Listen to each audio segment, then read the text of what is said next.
Olá, tudo bem? Está em análise na Comissão Especial do Desenvolvimento Nacional do Senado o projeto de lei número 186, de 2014, que prevê a legalização dos jogos de azar no Brasil. Caso aprovada, a proposta de autoria do senador Ciro Nogueira, do Partido Progressista do Piauí, vai regulamentar o funcionamento de bingos, cassinos, jogos pela internet, jogo do bicho e caça-níqueis. A liberação dos jogos está em pauta também na Câmara dos Deputados, que instalou em outubro uma comissão especial do Marco Regulatório dos Jogos no Brasil. A comissão está analisando mais de 10 propostas sobre o assunto. A discussão tem avançado no Congresso como uma possibilidade de arrecadação e de geração de empregos. De acordo com o Instituto Brasileiro Jogo Legal, os jogos podem gerar até 25 bilhões de reais por ano ao governo federal, mais da metade do que será obtido com a possível volta da CPMF. No entanto, especialistas contrários à liberação apontam a dificuldade de fiscalização dessas atividades, normalmente associadas à lavagem de dinheiro, além, é claro, das consequências para a saúde, uma vez que o vício pode ser considerado um dos grandes problemas nesse contexto. A legalização dos jogos de azar é tema do Sala Debate de hoje. Vem com a gente. Para este debate, eu recebo a Angélica Glioshi, ela que é promotora de Justiça do Ministério Público aqui do Rio de Janeiro. Conosco também o Magno José, presidente do Instituto Brasileiro Jogo Legal. E você de casa é sempre também nosso convidado, está aí na tela para você, o nosso infográfico, daqui a pouquinho a gente vai mostrar, está lá no Twitter, acesse o twitter.com, nosso perfil é o @canalfutura.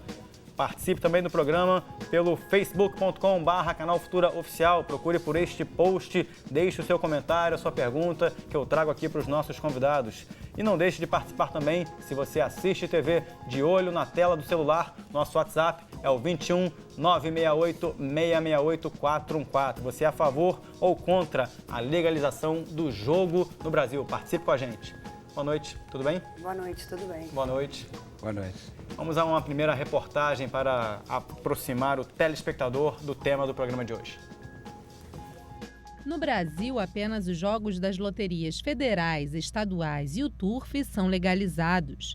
Juntos, eles movimentam mais de 14 bilhões de reais. Já os jogos não oficiais, como Jogo do Bicho, bingos, caça-níqueis e jogos na internet, movimentam cerca de 20 bilhões. Desses, 12 bilhões são do Jogo do Bicho, que recebe apostas de 20 milhões de brasileiros diariamente em mais de 350 mil pontos de venda. Os dados são de um estudo realizado pelo Instituto Brasileiro Jogo Legal em 2014, em 9 estados do país. A legislação sobre os jogos é antiga. O serviço lotérico foi reconhecido como serviço público em 1932. Já a proibição do jogo do bicho está inserida na Lei das Contravenções Penais de 1941. E um decreto de 1946 proibiu os cassinos e os jogos de apostas a dinheiro no país. Os bingos foram liberados em 1993 como uma atividade empresarial em que os recursos deveriam ser utilizados para o desenvolvimento do esporte e como fonte de receita fiscal do governo. No entanto, em 2004, a atividade foi considerada ilegal. O debate sobre a regulamentação e a prática de jogos está nas diferentes esferas do governo. Os que defendem afirmam que ela pode estimular o turismo, a geração de empregos e ser uma das principais fontes de arrecadação. Além das comissões no Senado e na Câmara, alguns ministros têm se manifestado sobre o tema. No entanto, parlamentares e especialistas contrários à liberação dos jogos afirmam que, além da dificuldade de fiscalização e da lavagem de dinheiro, a prática do jogo pode viciar e provocar problemas emocionais e financeiros. Segundo dados da Organização Mundial da Saúde, entre as pessoas que apostam, cerca de 3% enfrentam problemas por causa de jogo, como dívidas ou desentendimento familiares, e 2% são dependentes. Em 1992, a OMS colocou o jogo compulsivo no Código Internacional de Doenças. Muito bem. Angélica, em poucas palavras, por que você é contra a legalização do jogo no Brasil? Boa noite para você. Boa noite. Eu acho que essa legalização do jogo de azar no Brasil, ela deve vir com uma regulamentação muito forte com relação à fiscalização desse jogo. Eu acredito que, ao mesmo tempo que seria válida a legalização do jogo, os problemas que ela vai trazer para o povo brasileiro são problemas muito sérios e muito graves, que eu não sei até que ponto eles serão possíveis de serem controlados se não houver uma fiscalização, uma regulamentação com relação a isso. O que você pode só exemplificar quando você fala problemas muito sérios e muito graves? Problema de saúde pública com relação aos jogadores, porque o vício com o jogo pode equivaler a um vício com relação às drogas. É do mesmo patamar o vício no jogo com o vício das drogas, né? A questão também da fiscalização desses locais onde haverão essas práticas de jogo. Nós já tivemos uma experiência com a Lei Pelé, quando lá no passado foi permitido o bingo, e a fiscalização ela não foi uma fiscalização eficiente que tivesse tornado possível essa forma de jogo. Muito bem. Magno, por que você é a favor da liberação de jogos de azar no Brasil? Boa noite para você. Boa noite, Brito. Boa noite, doutora Angélica. Primeiramente porque eu acho que essa atividade é uma atividade econômica encarada assim no mundo inteiro e só aqui no Brasil que ela foi transformada num tabu e colocada no mesmo cesto de outros assuntos como droga, casamento homoafetivo, aborto, outras questões que a sociedade acaba tendo um certo preconceito e uma dificuldade de discutir. Segunda questão que eu acho é que não existem três opções, ou é jogo legal ou é jogo ilegal. O não jogo não existe. E a gente já tem o jogo. Essa é uma atividade que já está presente no dia a dia da vida da gente. O Brasil hoje movimenta 20 bilhões de reais por ano no jogo clandestino, onde Estado e sociedade não tiram nenhum proveito dessa atividade. O mundo movimenta hoje 488 bilhões, é a terceira atividade econômica no mundo. Por que o Brasil não pode legalizar o jogo? Por que a gente não pode tratar essa questão? As pessoas sempre questionam sobre lavagem de dinheiro. Lavar dinheiro em bingo, em jogo, é caro e arriscado.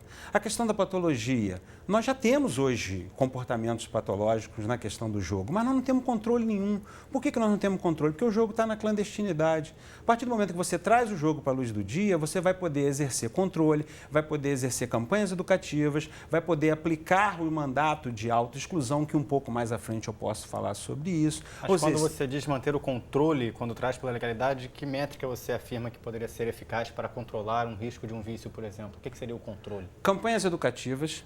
Porque, primeiro, o vício não é um privilégio do jogo. Existe vício em várias outras atividades. Nem vício, comportamento patológico.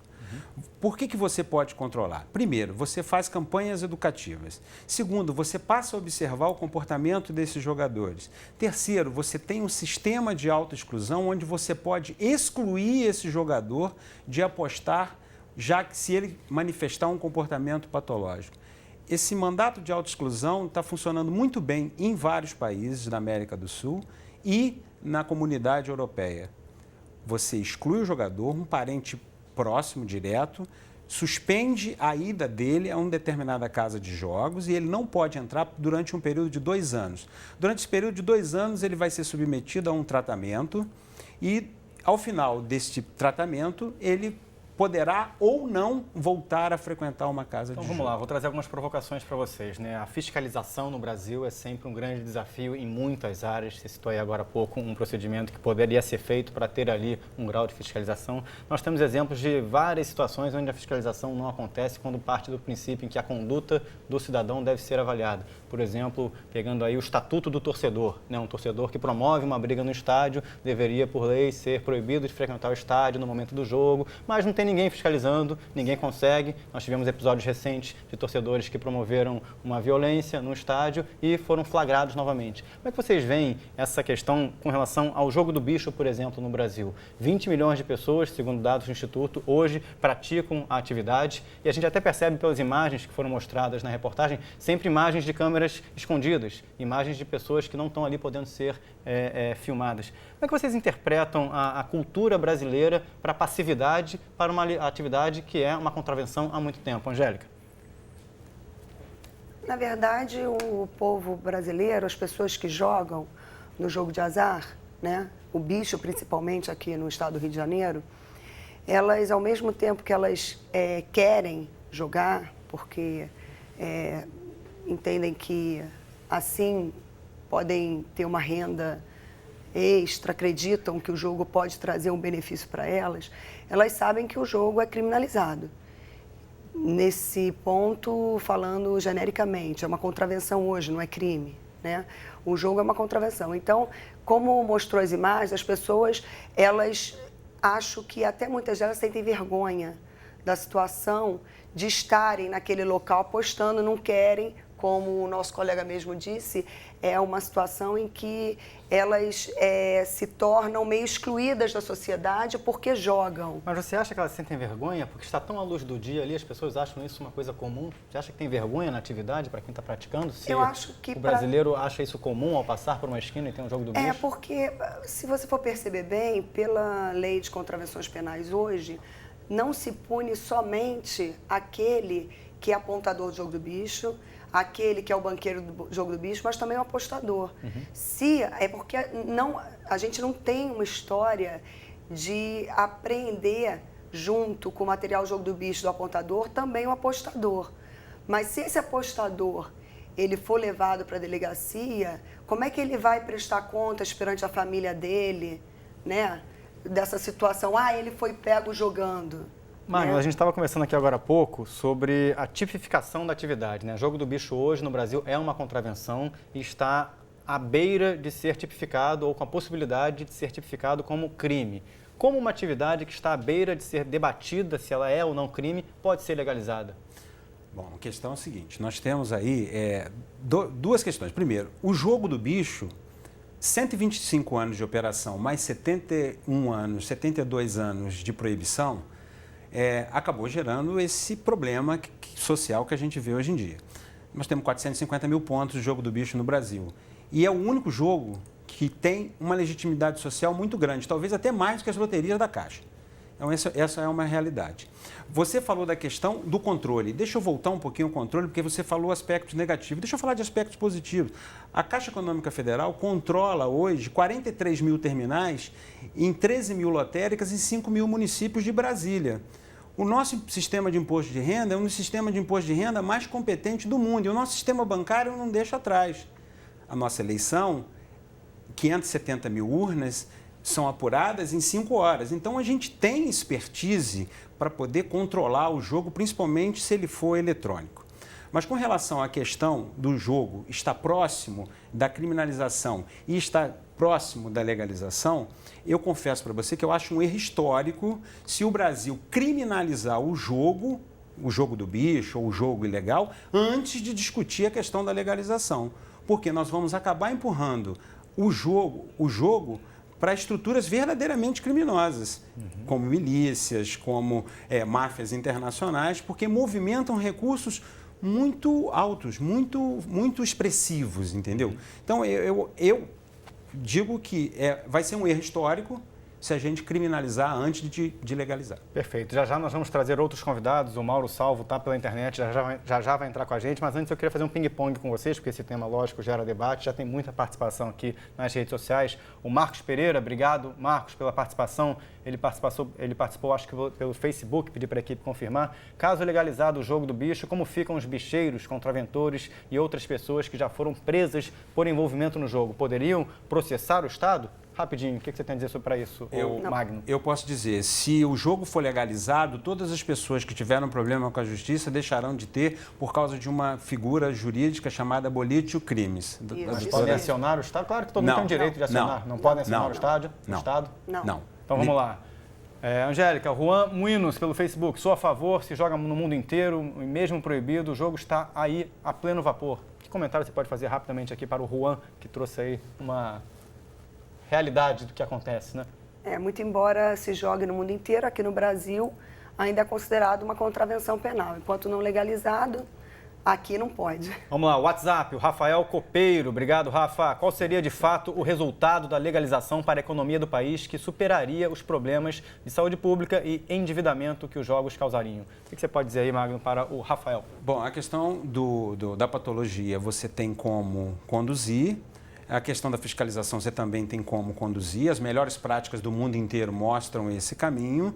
E acho que é muito melhor que a atividade esteja sob a luz do sol do que na zona cinzenta. O Marcos aqui Pereira participou pelo WhatsApp, confirmando aqui a equipe. Twitter, Douglas Weiner, de Brasília. Obrigado, Douglas. Ele diz que é a favor, mas pergunta como foi feito o levantamento aí do Instituto. O que você pode trazer aí para ele, para a gente poder explicar um pouco do levantamento do Instituto. Vou até pedir para botar aqui na tela. Nós temos aqui o nosso Twitter. É esse mapa que está aí, está aí na tela para vocês. A legalização de jogos de azar no Brasil. Vou só botar aí o Twitter que está aí, ó. Vamos botar aí, meus caros editores. No Brasil, apenas loterias e o turf são permitidos. 14 bilhões de reais é o valor movimentado por jogos legalizados no país. 20 milhões de pessoas fazem aposta diariamente no jogo do bicho. Fonte Instituto Brasileiro Jogo Legal. E aí, um pouco dos argumentos contra e a favor. Acesse aí a hashtag Jogos de Azar, participe do programa. Magno, o que você tem a dizer aí sobre a métrica para esse levantamento? Bom, nós fomos ao mercado, nós fizemos pesquisa de campo, nós estivemos visitando os operadores que operam na ilegalidade, nós estivemos na ponta, no apontador do jogo, na máquina de caça-níquel. Nós fizemos tabulações em todas as apreensões do Brasil inteiro praticamente, acompanhamos através de matéria de jornal e chegamos à aposta per capita de cada estado e a aposta per capita nacional que hoje gira em torno de R$ 167. Muito bem, vamos então trazer mais um convidado para o nosso programa, o Mauro Salvo, ele é economista do Banco Central, vai falar conosco diretamente de Porto Alegre pela internet. Mauro, muito boa noite, obrigado pela participação no programa de hoje, tudo bem? Tudo bem, boa noite a todos. O Mauro é especialista em lavagem de dinheiro e em estudos, sobre esse assunto. Queria que você trouxesse para a gente, Mauro, o seu posicionamento. Por que você é contra a legalização do jogo no Brasil? Olha, a minha posição contrária se deve à dificuldade de fiscalização, tá? Embora o colega de bancada tenha trazido uma série de outros como diria, outros setores são muito bem fiscalizados, os jogos de azar têm peculiaridades que o tornam muito difícil a fiscalização.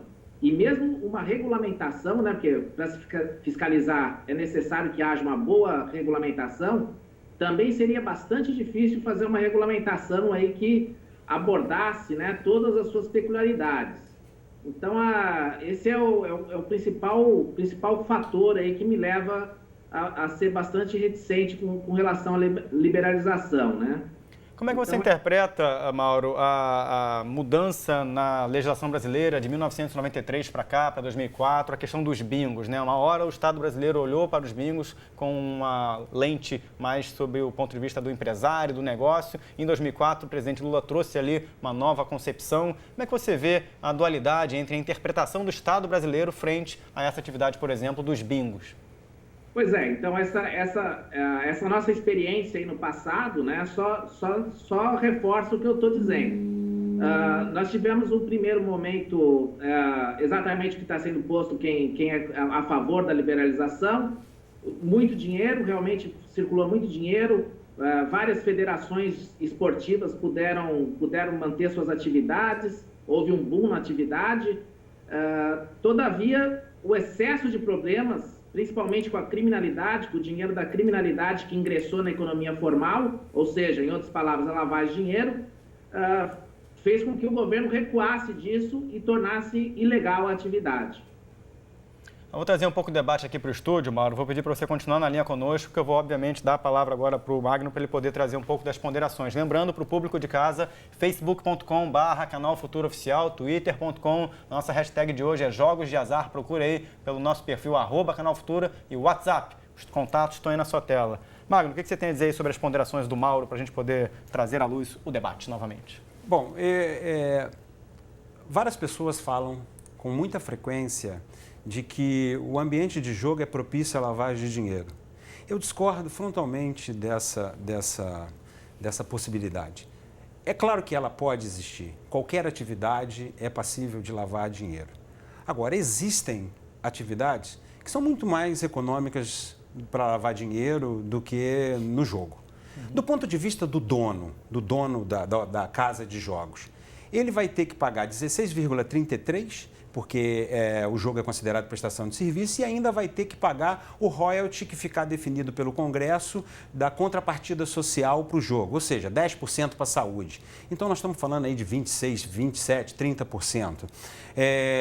Enquanto se numa prestação de serviço ele vai gastar apenas 16,33%, eu não vou nominar as atividades. E do ponto de vista do apostador, é caríssimo e arriscado, porque o apostador vai ter que pagar 27,5% de imposto de renda e ainda, toda vez que ele ganhar acima de R$10.000, existe uma instrução normativa da Receita Federal que a casa de jogos tem que notificar o COAF que aquele apostador ganhou mais do que 10 mil. Ou seja, imagina um apostador ficar ganhando com frequência prêmios acima de 10 mil, o COAF vai saber disso rapidamente. E outro caso, que para mim é muito mais emblemático, eu não conheço até hoje no Brasil um caso de lavagem de dinheiro em jogo, um jogo legal. Não conheço.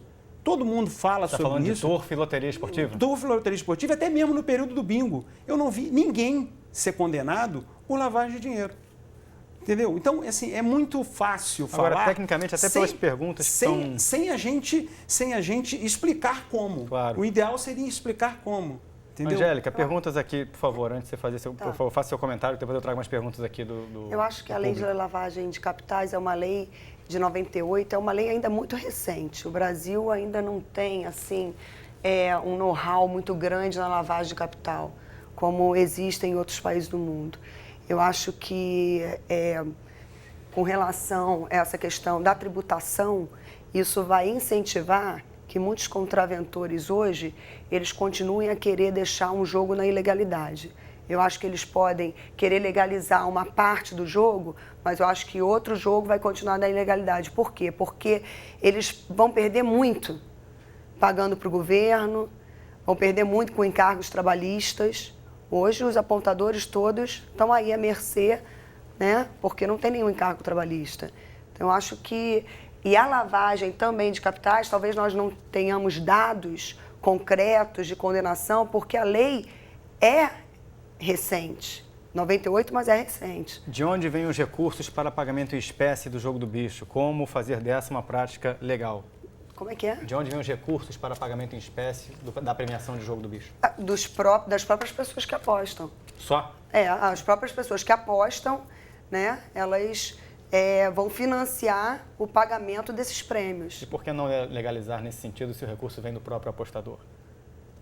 Porque o que se paga àquele que ganha não é tudo aquilo que se ganha efetivamente para o banqueiro, né? Então, eu entendo que Doutora o banqueiro... Angélica, deixa eu entrar um pouquinho. Vai, fala aí. Olha só, o payout do jogo do bicho é o maior payout do Brasil, é a maior premiação, 60%. Certo. As loterias da Caixa, para cada R$1 apostado, 32 centavos vão para o prêmio. No jogo do bicho, para cada R$1 apostado, 60 centavos vão para o prêmio. Como é possível esse milagre, Magno? Hein? Como é possível esse milagre? Como é que é possível esse milagre? Como é que é possível que o Congresso transforme as loterias da Caixa com um payout, é o menor payout do mundo. O payout de uma loteria normal é de 55% no mundo inteiro, é o mínimo. Então, no seu ponto de vista, o que o Brasil faz legalmente com a premiação da loteria esportiva da Caixa Econômica Federal é abaixo do que deveria ser razoável. É abaixo do mercado, é abaixo do razoável, e nós sofremos muitas críticas no mundo inteiro, nos congressos que eu participo, exatamente por isso. Então, na verdade, a diferença que tem é que o jogo da Caixa é um jogo rateado. Todo mundo coloca o seu bolo, a Caixa tira o percentual das entidades que beneficiados daquele recurso, mais a taxa do governo, imposto de renda, sobra 32 centavos para o prêmio. A diferença do jogo do bicho é que sobra 60 centavos para o prêmio e, é claro, o restante do dinheiro é para pagar o empregado, o apontador e a rentabilidade da operação. Deixa eu voltar essa a esse rentabilidade assunto. da operação, doutora Angélica, essa rentabilidade, que muitas vezes é transformada em propina para agente público, ela vai acabar sendo destinada ao governo. Por isso que eu parto da lógica que é necessário enfrentar essa questão. Deixa eu trazer só o debate, trazer novamente o Mauro, porque a gente vai ter que fazer um intervalo daqui a pouquinho. No próximo bloco eu vou voltar com vocês aqui para essa discussão. Mauro, o que você tem a dizer aí sobre os esclarecimentos que foram colocados aqui no estúdio nesse momento para a viabilidade da legalização do jogo do bicho? Olha, primeiramente, eu acho que houve poucos esclarecimentos e houve mais confusão, tá? Então, eu queria começar dizendo que no jogo do bicho, atualmente, como ele não é legalizado, não há lavagem de dinheiro lá. Então, se você colocar dinheiro criminoso no jogo do bicho, você não está lavando dinheiro, tá? Outra coisa, com relação aos custos, quem está lavando dinheiro não está muito preocupado com os custos, ele não está maximizando o ganho. Ele está querendo reduzir a probabilidade de ser pego pela fiscalização, ser pego e punido pela fiscalização. Então, essa é uma questão bastante fulcral nessa discussão, tá? Então, eu teria muita coisa a dizer ainda, mas eu acho que, resumidamente, seria isso. Bom, então eu queria agradecer ao Mauro Salvo aí. É claro que esse é um debate que não se esgota aqui, é claro que as contribuições dos internautas e o debate em estúdio nos tomam um pouco de tempo, mas gostaria de deixar um convite para o Mauro para, numa próxima oportunidade, voltar a participar de programas e entrevistas aqui no Futura. Hoje foi bem rapidinho, mas de qualquer maneira, obrigado, tá, Mauro? Obrigado, até logo, boa noite. Nós aqui vamos fazer um rápido intervalo, já já a gente vai voltar ao tema aqui com o Magno e com a Angélica. Você de casa pode acessar as nossas redes sociais, Facebook, Twitter, WhatsApp, os contatos vão pipocar aí na sua tela. E a gente, enquanto isso, eu trago para vocês que já está tendo aqui mais participações do Hamilton, do Douglas, da Andressa. Já já eu trago as perguntas de vocês aqui para os nossos convidados. Façam mais perguntas, compartilhem o nosso post e acompanhem a hashtag Jogos de Azar. O Sala Debate faz um breve intervalo e volta em 2 minutinhos. Até já.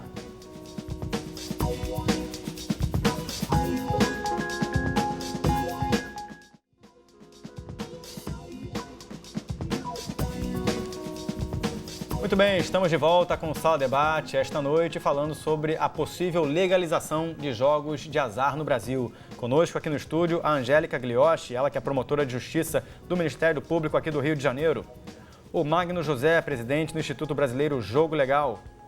Você de casa pode participar conosco também pelas redes sociais, Facebook, WhatsApp, Twitter, trazendo aqui umas primeiras participações. Angélica, como explicar o fato de o jogo do bicho não ter lavagem de dinheiro por ele não ser uma atividade legal? Mas isso não responde completamente a pergunta. Não, na verdade, o que ocorre é o seguinte. Sendo o jogo do bicho uma atividade ilegal, o banqueiro do jogo do bicho recebe um dinheiro sujo. E esse dinheiro sujo do jogo do bicho é que pode ser lavado. Essa é uma situação.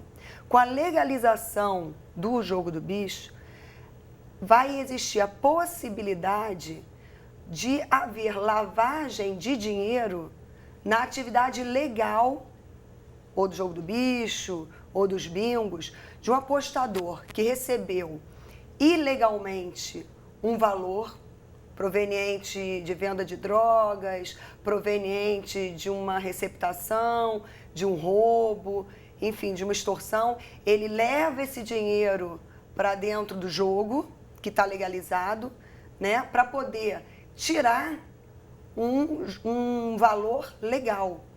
Lavando o dinheiro. Por quê? Porque, na verdade, quem lava dinheiro não quer obter lucro com a lavagem de dinheiro. Se você coloca R$1.000 e ganha R$300 na lavagem, você está no lucro. Porque 1.000 eram legais, agora você tem 300 legais. Agora, nós tivemos duas grandes operações aqui, né, no Brasil, em 2011 e outra em 2013, e com uma extrema dificuldade para se ter ali uma prisão ou uma eficácia nesse sentido. Por que isso acontece, Angélica? Na verdade, as pessoas que estão ligadas lá no topo da pirâmide, né, não são aqueles apontadores, aquelas pessoas que estão na base da pirâmide são presas no dia a dia. As pessoas que estão no topo da pirâmide, muitas dessas pessoas, elas também são pessoas que desenvolvem outras atividades junto à sociedade e são bem vistas pela sociedade, como, por exemplo, o carnaval, né? A gente tem aí um histórico de que grandes contraventores bancam o carnaval carioca, né? É muito difícil você criminalizar essas pessoas que perante a sociedade aparecem, né, em determinados locais, são pessoas que financiam campanhas. Então, é muito difícil a criminalização. Mas eu quero dizer o seguinte, essas pessoas são criminosas hoje, são contraventoras hoje, como outras pessoas que praticam contravenção e crime. Vamos lá. WhatsApp. Magno, Eduardo, gostaria de saber por que o jogo de cassinos e bingos é legalizado em países da Europa, no Chile, na Argentina, no Uruguai e no Brasil não. A gente já falou um pouco sobre isso, mas assim, o que você tem a dizer para o Eduardo, que chegou agora? Eduardo, eu vou dizer para você com toda sinceridade. Não sei. O dia que eu descobri o motivo, por que o Brasil ignora essa atividade, eu prometo que eu conto para você. E ainda digo mais, nós estamos com um atraso histórico de 70 anos para discutir esse assunto. Esse assunto já tinha que ser discutido muito lá atrás. Então vamos lá, tem o Douglas aqui, ó, outra participação pelo Twitter. Como o resto do mundo regula essa atividade, Magno? Quais são as dificuldades para a regulamentação no Brasil? Voltando à mesma tecla, mas assim, o que você pode falar de experiências de outros países? Eu confesso que eu não vejo nenhuma dificuldade de legalizar e regulamentar essa atividade. A tributação média mundial do jogo gira em torno de 30%. Então, se nós estamos falando hoje num potencial de mercado de 60 bilhões, nós estamos falando aí de uma arrecadação anual em torno de 18 bilhões para os cofres do governo. E esse dinheiro, efetivamente, vai ser transformado em benefício para o Estado e para a sociedade. Está aqui, então, apurações segundo dados da World Lottery Association, no ano de 2011, a indústria do jogo movimentou cerca de 340 bilhões de dólares em todo o mundo. 488. Dados atualizados nesse momento pelo nosso convidado Magno. Divididos entre a América do Norte, 120 bilhões. Aí, bom, talvez tenha mais atualização. Europa, Ásia e Oriente Médio. Mais perguntas, mais participações aqui. Temos o Fernando Almeida para o Magno. Vocês têm estudos ou números de jogadores e dinheiro brasileiro que são jogados em cassinos em outros países? A gente tem alguns estudos, não é estudo, a gente tem algumas informações. Exemplo, no ano passado, Las Vegas recebeu 230 mil brasileiros. Não necessariamente todos julgados, mas a grande maioria julgou. 50%... Em Las Vegas tem um perfil, né? 50% dos hóspedes dos cassinos de Punta del Este são brasileiros e 70% da arrecadação de jogo deles, dos cassinos do Mercosul, são de brasileiros. Ou seja, os nossos navios, né, os transatlânticos que vêm aqui, todos têm cassinos, todos podem ser apostados.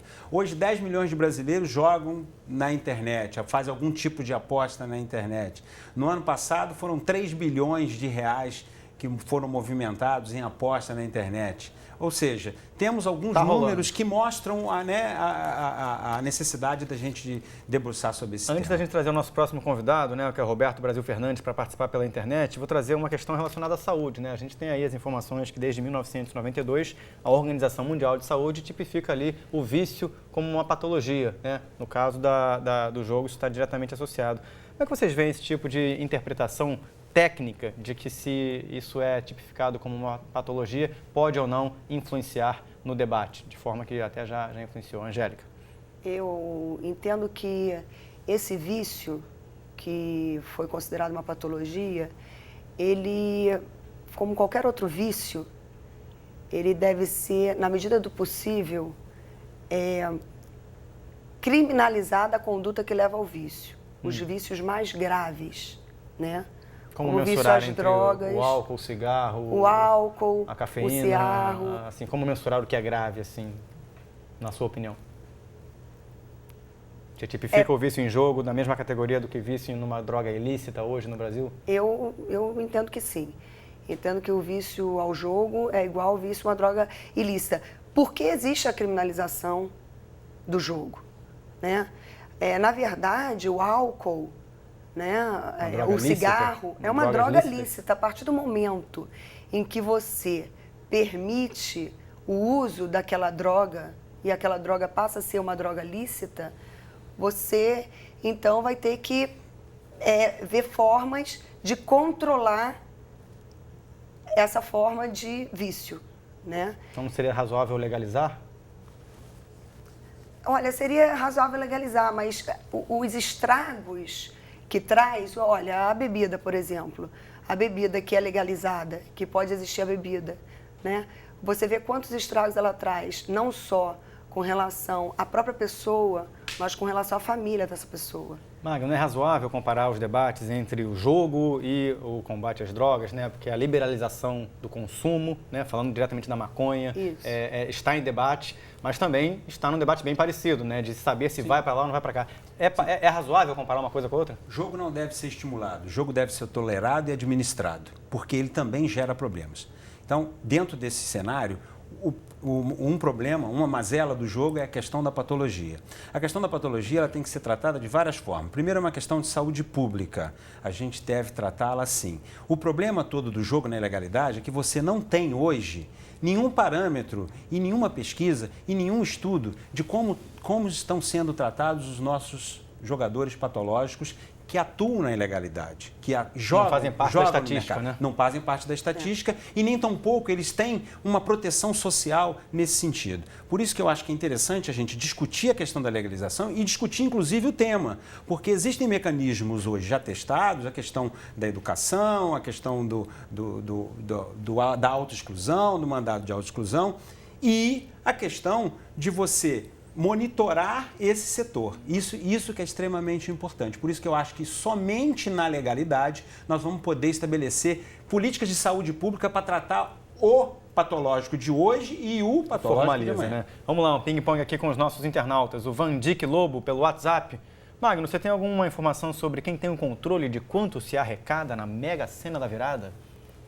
Olha, proporcionalmente ao investimento, as pessoas já preocupadas com o ano de 2016 que vem aí. Na verdade é o seguinte, hoje já está acumulado em algo de 60 milhões de reais, porque cada concurso vai gerando um acumulado.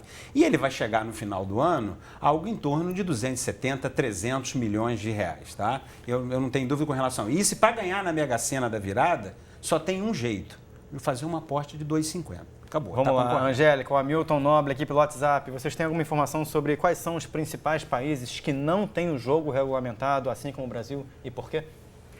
Poxa, agora aqui você tem? Tem. Qual aí? Não, na América do Sul nós temos a Bolívia, a Guiana, Cuba e Brasil, na América. Nas Américas todas. Eu sei que tem legalização. 79% dos países da Organização Mundial do Turismo tem jogo legalizado, sendo que desse bolo que não tem são por questões religiosas, porque são países islâmicos.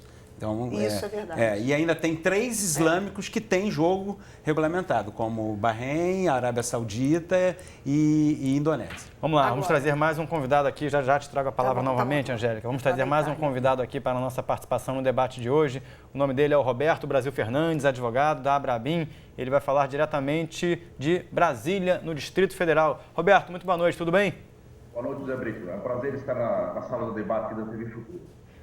Roberto, obrigado, o prazer é todo nosso. Né? Os pedidos de indenização de empresários de casas de bingo, né, estão sendo aceitos pela Justiça? Você que está aí lidando diretamente com essa questão, né, uma mudança na legislação de 1993 para 2004. Como é que está essa seara hoje em dia, Roberto?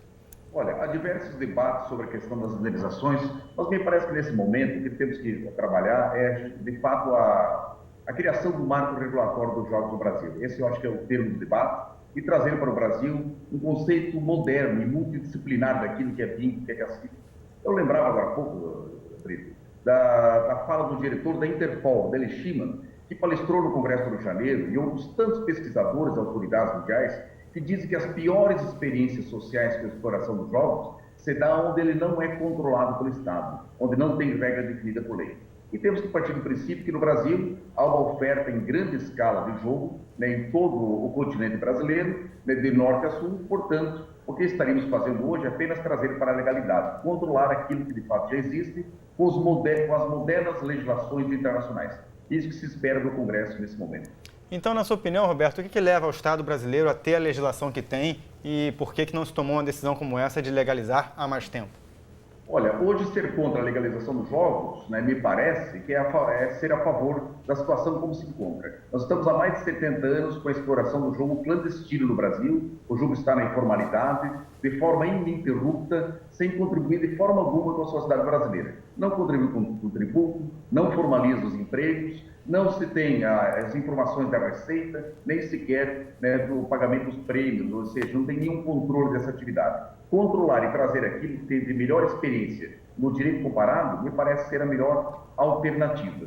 Então, o mercado informal brasileiro é muito grande e muito poderoso. Talvez, né, esse mercado também influencie, de alguma forma, na não regulamentação do jogo. Porque é um continente de oportunidade. Nós temos que regulamentar e adotar aquilo que mais de 150 países do mundo já adotaram como a melhor forma de combater todos os males e trazer todos os benefícios do jogo para o Brasil. Nesse sentido, Roberto, tem uma pergunta aqui pelo WhatsApp que eu vou encaminhar para você. O Paulo Tarso Moreira faz o seguinte, olha, conheço pessoas que jogam pela internet e essa não é uma arrecadação brasileira. Isso não é um absurdo, visto que esse imposto poderia ficar aqui? Como regular num ambiente onde não existe um marco regulatório da internet definido no Brasil nesse momento?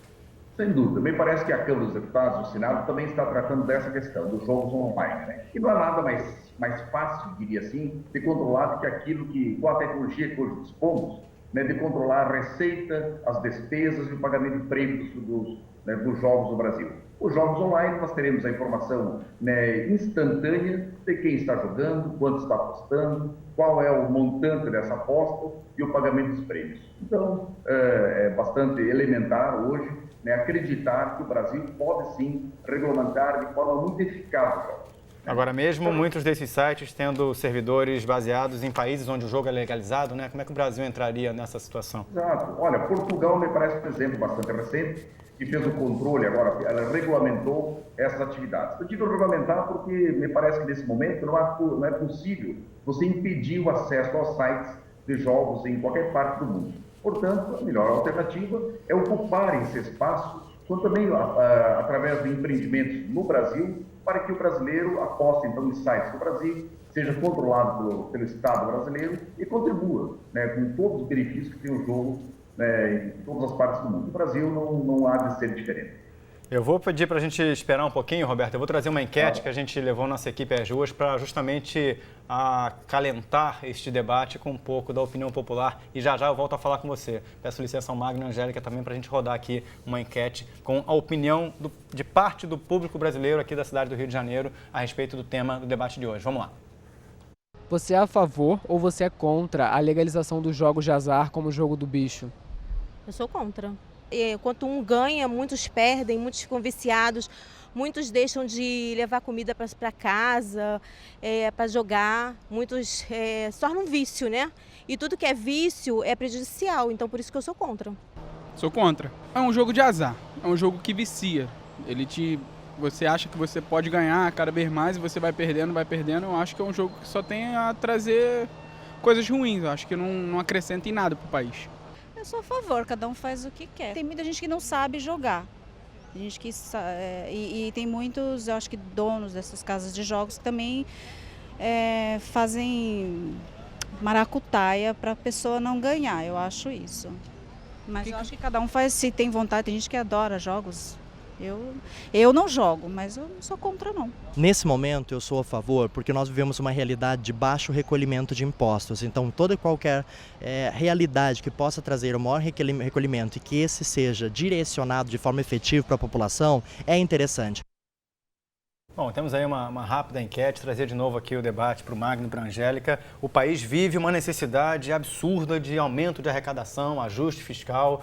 Esse debate, nesse momento, Magno, vem no momento oportuno ou vem no momento mais desafiador, justamente pelo foco do debate estar na crise política e econômica e muitas pautas ainda ficarem engavetadas no país? Brito, eu volto à tese. Eu acho que esse assunto já tinha que ter sido discutido há muito tempo, mas já que se decidiu discuti-lo agora, vamos em frente, vamos avançar. Deixa eu só voltar a uma questão que você da questão do jogo pelo online, pela Perfeito. internet. Que eu estava falando o jogo hoje, Roberto. O jogo hoje é apátrida, ele não tem pátria. Você joga em qualquer lugar, mas o grande problema do jogo online é o modo de pagamento. Por quê? A maioria dos cartões de crédito hoje no Brasil, pelo fato do jogo ser ilegal, não aceita o pagamento através do cartão de crédito. É uma contravenção? Então, porque é um crime. Então não adianta, por ser uma contravenção penal. Para o jogador, para a operadora. Para o operador, para todo mundo. Então eles não aceitam. Então a maior dificuldade que a gente tem hoje em dia é exatamente a questão do meio de pagamento. O que muitas pessoas fazem? Elas acabam tendo cartões de crédito fora do Brasil, principalmente aquelas pessoas que são jogadores, né, fortes, não compulsivos, mas jogadores, né? Aí temos que gostam de debate sobre a terminologia, né? Forte ou compulsivo, Angélica? E elas têm cartão fora do Brasil para poder usar esse cartão e poder fazer suas apostas e poder receber também, né? Angélica, como é que você interpreta um pouco do que veio aí nos extratos da enquete popular? Eu vejo efetivamente que o jogo ele pode trazer muito prejuízo para a família. Recentemente, eu estudei a questão de Pavia na Itália. A Itália tem a regulamentação do jogo de azar e agora está tendo uma desaceleração lá. Inclusive, está tendo na Itália um movimento tentando coibir novamente o jogo de azar. Por quê? Porque os prejuízos que os jogos de azar estão trazendo para a população com relação à violência doméstica, com relação ao endividamento, falência, agressões, né, saúde. Isso faz com que o governo pense em rever aquilo. Será que foi um passo bom a liberação do jogo ou será que não foi um passo bom? Então eu vejo dessa forma. Vamos lá, Magno, mais um comentário. Só agregar. Na Itália existia um problema de máquinas de rua, porque eram muitas máquinas de rua. Aí o governo, o que fez? O governo pegou, tomou a rédea do assunto, porque não era proibido, não era permitido, era uma zona cinzenta. Aí o governo regulamentou a atividade e reduziu o número de terminais de videoloteria, que é assim que eles chamam, diminuiu o número de terminais de videoloteria espalhadas por bares, espalhadas em lanchonetes, espalhadas em locais públicos. Na verdade, foi isso. Exatamente. Entendeu? Mas também há aí uma campanha de alguns, né, logicamente, alguns, pela volta. Doutora Angélica, no mundo inteiro existe campanha contra o jogo e a favor do jogo. A única coisa que a gente tem que entender, e assim eu fico, é a questão da liberdade individual. Esse é o ponto básico que eu gosto de ressaltar. Porque numa das pesquisas que nós fizemos junto à população, esse item apareceu muito forte. Eu faço com o meu dinheiro o que eu quiser.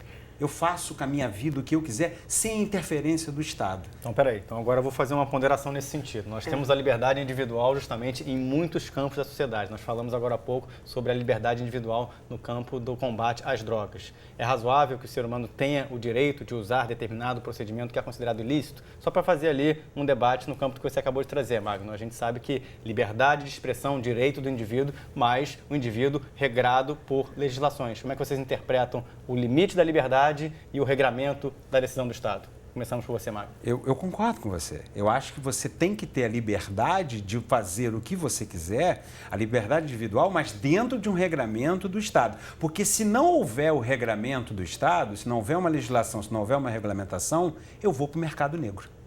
E aí eu vou entrar no risco de ser preso, junto e ser considerado, inclusive, contraventor, porque a figura do apostador que aposta na ilegalidade também é um contraventor.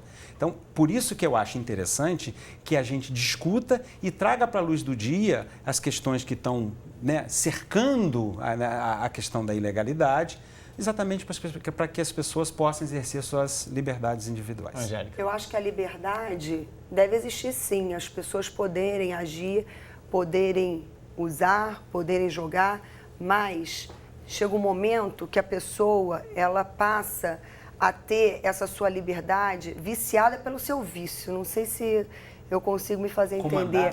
A pessoa passa a ter uma doença, a pessoa já passa a não conseguir controlar aquela situação. É o que a Organização Mundial de Saúde tipificou em 1992. Então, a partir do momento que ela passa a não controlar isso, na legalidade, ela vai trazer problemas para a família, para a sociedade. Na ilegalidade, ela vai continuar trazendo problemas para a família, para a sociedade e para ela mesma. WhatsApp, 21 968 668 414. O Otávio Seixas faz essa pergunta. Quem joga na Mega Sena regularmente também não é um jogador compulsivo?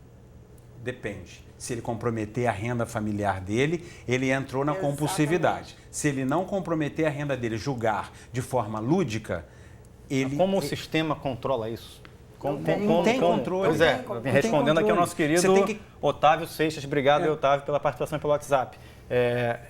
Como se mensura isso? Porque é óbvio, né? Se ele não está comprometendo a renda, ele está jogando tranquilamente, mas é uma linha muito tênue para qualquer forma de vício. Sim. Não tem como controlar. Que argumentos vocês trazem para o Otávio, que está ali tentando ter mais esclarecimentos? Não sei se ele joga na Mega Sena regularmente ou não. Meu conselho para o Otávio é: jogue de forma responsável. Da mesma forma que você vai a um cinema, da mesma forma que você sai para jantar, é da forma que você vai julgar. Jogo não é meio de vida, jogo é entretenimento. Exatamente, você não pode botar no jogo para você poder adquirir um dinheiro para pagar alguma coisa. Sim, mas isso no campo da filosofia da técnica é óbvio, tá no manual, né? Mas no campo da linha em que o cidadão está ali lidando com as suas próprias escolhas não é mais tão mensurável assim, né? Não, não é. Pois é, eu acho que é muito nesse sentido que o Otávio estava querendo falar. Exatamente. Se ele perder o controle, eu recomendo ele já não tem nem noção de estar perdendo o controle ou não. É claro, obviamente, está aí a dica do Magno. Vamos voltar aqui a falar com o nosso convidado pela internet, o Roberto Fernandes. Roberto, queria que você tivesse uma percepção agora de para que lado esse debate vai avançar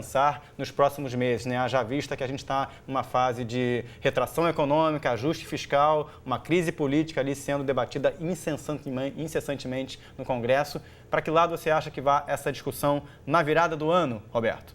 Perfeito, Brito. Eu queria só comentar que nem por causa do obeso, do diabetes, se tira o açúcar ou a gordura dos mercados, né? Há uma necessidade urgente de se regulamentar essa atividade. Também falando da ludopatia, eu já retorno, a única forma de proteger as pessoas, suas famílias, seu patrimônio, é ocupar a demanda, esse espaço com a atividade empresarial, deixar o Estado compor as regras. As piores experiências com jogadores compulsivos estão onde o jogo é proibido ou mal regulamentado. Isso nós não temos dúvida disso. Eu estive recentemente na Áustria, na Espanha, também estive na Itália, e de fato a gente vê que o que se faz lá é acompanhar uma tendência mundial de regulamentação dessas atividades. Mas aonde vai parar esse projeto de lei? Nós esperamos que o Congresso e o Senado, de forma bastante madura, de forma bastante responsável, criem um marco regulatório. E nós estamos na iminência, né, de regulamentar o jogo no Brasil, uma lei bastante moderna, porque ela pode buscar as melhores experiências do mundo para compor a legislação brasileira. Então essa é a nossa expectativa, que você traga com a maior rapidez possível, pois estamos debatendo esse assunto há mais de 20 anos no Congresso, e agora espero que, não apenas pela receita tributária, não apenas por isso, mas porque é uma atividade econômica reconhecida assim em todos os países do mundo, ela deve ser regulamentada e controlada para se ocupar espaço que hoje é ocupado pela atividade clandestina, pela informalidade. É assim que eu penso e espero que nos próximos meses, no próximo ano, nós tenhamos uma legislação eficaz, que assegure, dê segurança às famílias, ao empreendedor, às pessoas e ao Estado do nosso país. Roberto Fernandes, advogado, falando diretamente de Brasília. Muito obrigado pela gentileza em atender nosso convite. Até uma próxima oportunidade. Foi um prazer. Ficamos honrados com o convite e estamos sempre à disposição. Vamos lá, vamos trazer para vocês aqui mais informações. Para você que está ligado no Facebook, no Twitter, está aí na tela o nosso canal no Facebook para você poder fazer comentários daqui a pouco. O programa está chegando ao fim, mas nós continuaremos ao vivo pelo Periscope no Twitter, aqui nesse endereço twitter.com/canal Futuro Oficial. Você vai poder ver que surgirá um tweet daqui a pouco e essa transmissão continuará ao vivo pela internet. Se você ainda não se inscreveu, inscreva-se no canal do Sala Debate no YouTube e faça parte da comunidade que tem acesso a todos os nossos conteúdos. youtube.com/Sala Debate Oficial. Acesse também o nosso site futura.org.br/Sala Debate. Fiquei informado nesse exato momento de que o link no Periscope já está lá. Você que está no Twitter pode acessar aí, que nós já estamos ao vivo pela internet também. Magno, muito obrigado pela gentileza em atender nosso convite no debate de hoje. Suas considerações finais rapidinho. Até a próxima. Eu agradeço profundamente o fato do Canal Futura ter aberto um espaço para discutir esse tema, que é um tema extremamente importante para o Estado e para a sociedade. Angélica, obrigado aí pela participação. Suas considerações finais. Acho que ainda temos muito a caminhar. Acho que a legislação e o projeto que hoje existe é um projeto ainda que não abrange tudo que deve abranger para um controle real e efetivo com relação à liberalização do jogo de azar. Muito bem, a você de casa, o nosso muito obrigado. Agradecer também aí ao Mauro Salvo, que participou pela internet conosco no primeiro bloco, o Roberto Fernandes, que participou agora no segundo bloco, a todos os nossos internautas. Está aí na tela, você que está acompanhando pelo Twitter, já estamos ao vivo no Periscope. Acesse aí agora, twitter.com, clique no último post do canal e continue acompanhando o Sala Debate ao vivo na internet. Eu te agradeço, você que está ligado na telinha da TV, o Sala Debate reprisa aos domingos, às 9 da noite, e a gente se vê na próxima terça-feira ao vivo. Até lá!